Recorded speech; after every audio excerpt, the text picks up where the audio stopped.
শুক্রবার প্রায় গ্যালারি ভর্তি ভক্ত ও সমর্থকদের সামনে শেষ ৪২ রানে ১০ উইকেট আর তারও পরে ২২ রানে শেষ ৮ উইকেট হারানোর পরও জিতেছে বাংলাদেশ।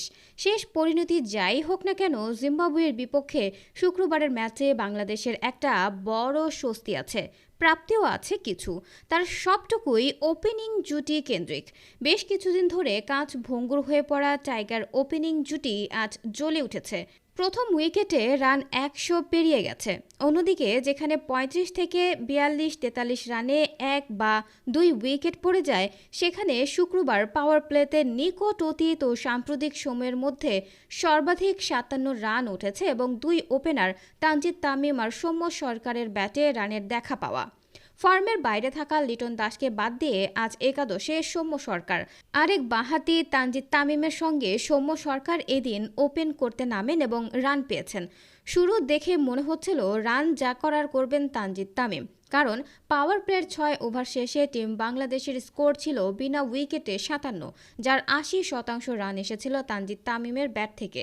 প্রথম ৬ ওভার শেষে তানজিদ তামিমের রান ছিল ২৮ বলে ৭, বাউন্ডারিতে ৪০, আর সৌম্য সরকারের রান তখন ৯ বলে ৬। তারপর ধীরে ধীরে বেড়েছে সৌম্যর রান। ১০ ওভার শেষে বাংলাদেশের রান কোনো উইকেট না হারিয়ে ৯০।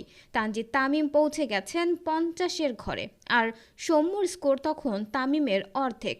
শুরুতে কেন এত স্লো খেলা? এটা কি গেম প্ল্যান, নাকি তার নিজের লক্ষ্য পরিকল্পনার অংশ? সৌম্য সরকারের কথা শুনে মনে হলো তিনি তাড়াহুড়ো না করে ইনিংসকে যতটা সম্ভব লম্বা করতে চেয়েছিলেন। খেলা শেষে রাতে গণমাধ্যমের সঙ্গে কথা বলতে এসে সৌম্যর ব্যাখ্যা, আমি জোর করে রানের গতি বাড়ানোর চেষ্টা করিনি। তানজিদ তামিম ভালো খেলেছিল, তার শটগুলোর পারফেক্ট টাইমিং হচ্ছিল, রানের গতিও ছিল বেশ ভালো, আর সে স্ট্রাইকও পেয়েছে অনেক বেশি। আমি শুরুর দিকে স্ট্রাইক পেয়েছি অনেক কম এবং শুরুতে সেট হতে সময় লেগেছে বেশি। তারপরও কোনো রকম তাড়াহুড়ো করিনি। উইকেটে থেকেই রানের গতি বাড়ানোর চিন্তা ছিল মাথায়, কিন্তু উদ্বোধনী জুটির আগমন আশা জাগানিয়া ব্যাটিংয়ের পর ৪২ রানে ১০ উইকেট পতন কেনই বা শেষ দিকে চরম ব্যাটিং বিপর্যয়? সৌম্যর জবাব, বল নতুন থাকতে ব্যাটে এসেছে চমৎকার গতিতে। বল পুরনো হওয়ার সঙ্গে সঙ্গে টাইমিং করা কঠিন হয়ে পড়েছিল। বল ডাবল পেসে ব্যাটে আসছিল। পরের দিককার ব্যাটাররা তাই ঠাউরে না উঠে তেড়ে ফুঁড়ে মারতে গিয়ে তাই চটজলদি আউট হয়েছে।